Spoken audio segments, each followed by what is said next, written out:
Our topic today is all about recursion. What is recursion? Recursion is a technique of making a function call itself. This technique provides a way to break complicated problems down into a simpler one which is easier to solve. Recursion means solving the problem by the solution of a smaller version of the same problem, or which we call solving a problem by itself. It is widely used idea in programming to solve complex problems by breaking them down into simpler ones. Just like what I said earlier. Recursion in Java is a process in which a method calls itself continuously. A method in Java that calls itself the recursive method. Simple examples of recursive methods includes the factorial, which is the integer is multiplied by itself while being incrementally lowered. Many other self-referencing functions in a loop could be called recursive functions. For example, where n equals n plus 1 given an operating range.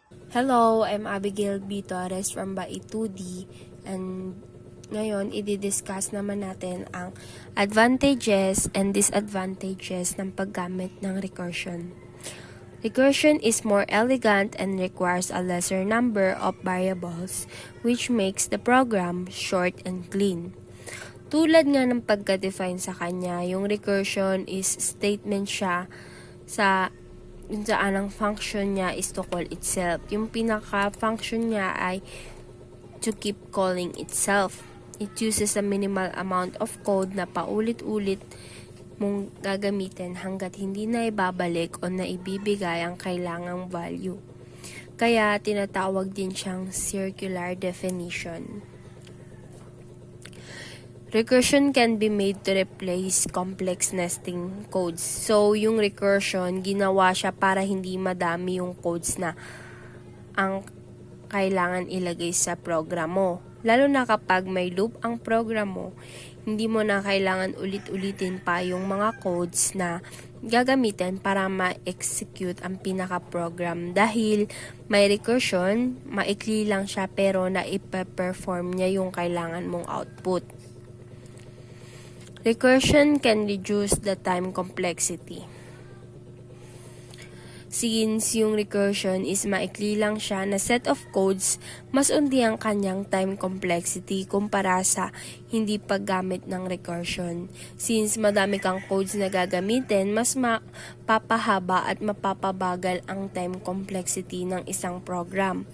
Halimbawa, na lang sa pag-calculate ng Fibonacci sequence, yung paggamit mo ng iteration, paulit-ulit mong gagawin yung pag-calculate hanggat di mo nakukuha yung value na kailangan mo. At mapapahaba ang mga codes mo. Meaning, mas mahaba ang time complexity mo. Kaysa sa recursion, na minimal lang yung codes pero same din yung process na ginagawa. And recursion adds clarity and reduces the time needed to write and debug code. Mas magiging madali ang pag-debug mo sa program if you're using recursion. Since madali mo lang makikita kung saan yung mali dahil hindi naman siya yung set of codes na complex tignan dahil makikita mo agad dito yung mga variable at mga operation na ginagamit mo. We're going to discuss the disadvantages of using recursion. It is comparatively difficult to think of a logic of a recursive function. Kahit na napapadali ng recursion ang pagpaprogram mo at kaya nitong i-replace yung mga complex nested statement, mahirap naman isipin ang logic sa paggawa ng recursive statement. Tulad ng mga variable, operation na kailangan mong ilagay sa program mo para ma-execute yung gusto mong output. At isa pa, mahirap ding umisip ng recursive function kung saan meron siyang memorization for better use. It is also becomes difficult to debug a recursive code. Kahit maikli ang recursion, may mga time na mahirap talaga siyang i-debug, lalo na kapag beginner ka pa lang na bago sa paggamit nito dahil hindi mo alam kung saan yung mali sa recursion statement na ginagamit mo. Kaya mahihirapan ka talagang mag-debug. recursion uses more memory. Even though na nare-reduce ng recursion ang time complexity, madami naman siyang nakoconsume na memory. Dahil nadadagdagan yung stack sa bawat recursive call at kailangan niyang i-keep yung mga values hanggat hindi pa tapos yung process, kaya mas malaki ang memory allocation nito kaysa sa iteration. So, lastly, ang recursion can be slow. Isa sa mga advantage ng recursion is mas onti ang time complexity nito dahil sa clouds na ginagamit. Pero hindi pwede ding bumagal ang isang recursion if hindi siya na-implement ng maayos, tulad ng wala siyang memorization which used to speed up computer programs. Pwede siyang mas maging mabagal pa sa iteration for the reason that it uses too much memory allocation. So that's all for the advantages and disadvantages of using recursion. Thank you. Hello, good day. My name is Edan, Fraye, and Zuñiga. At ako po ay sa Group 8. Ang part ko po sa project ay Algorithm and Flowchart. So, ito po yung gawa na program ng kagroup ko. Ito po yung codes. Then, ito po yung ginawa kong algorithm niya. Ito yung step 1, start. Then, step 2, yung input n, yung constant. Then, step 3, setback is equals to I equals to 1. Mamaya po ipapaliwanag ko siya sa may bandang flowchart. Then, step 4, check condition. I is less than or equal to number. If false, go to step 7. Then, fact is equals to fact times I. Then, step 6, I update is equals to I plus 1. Then, go to step 4. Then, step 7, display fact. Tas step 8 yung pinaka-last.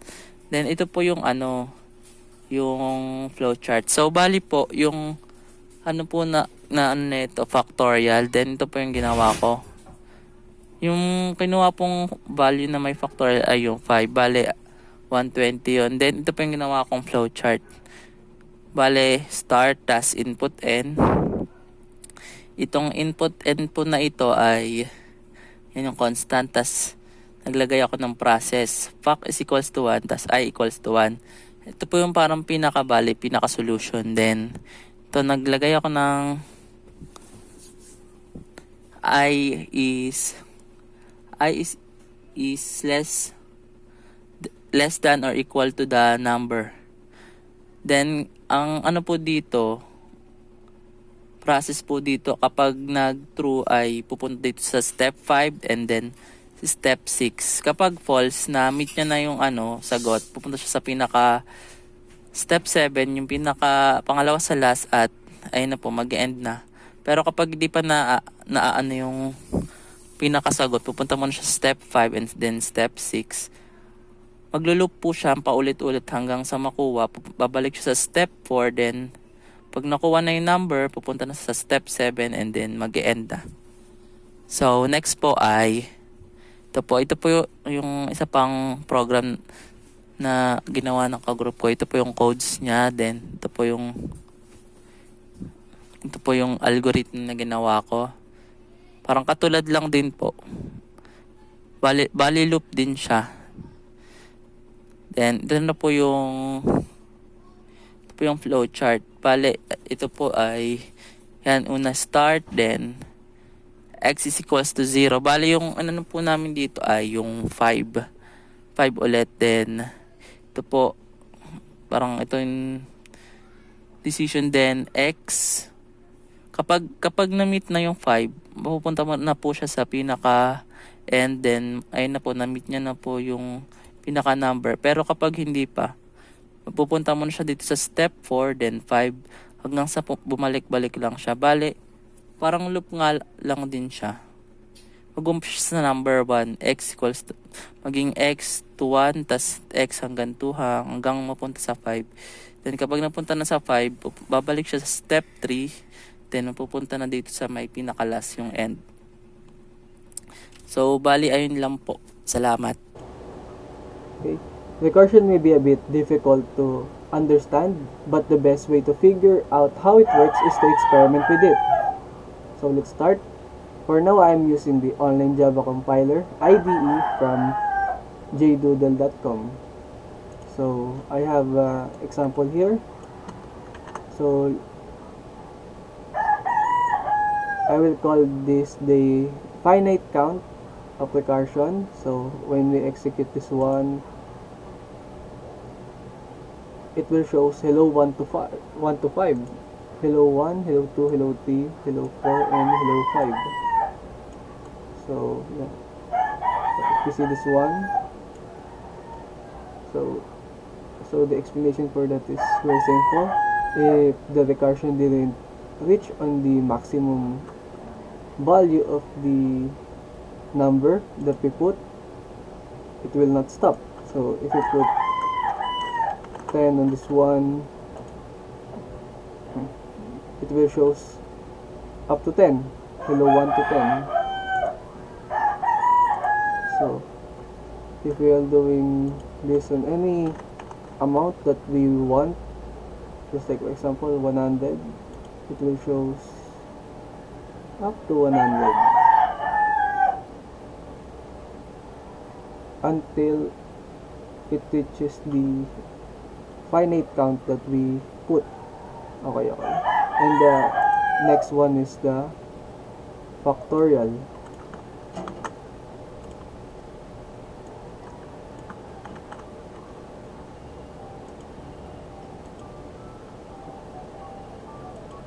Okay, then we execute this one. The factorial of 5 is 120. So what is factorial? The factorial of any non-negative, especially the non-negative integer is basically the product of all integers that are smaller than equal to it. The factorial can be obtained using recursive method. So basically, factorial is just like in the math is the factors. So in recursive method, it will not find directly the factorial, but it will solve by itself. So for example, if we put 6 in there, it will show okay 6. Okay. The factorial of 6 is 720. It will solve by itself. So that's all for the showing the programs of recursion. Okay, thank you for watching.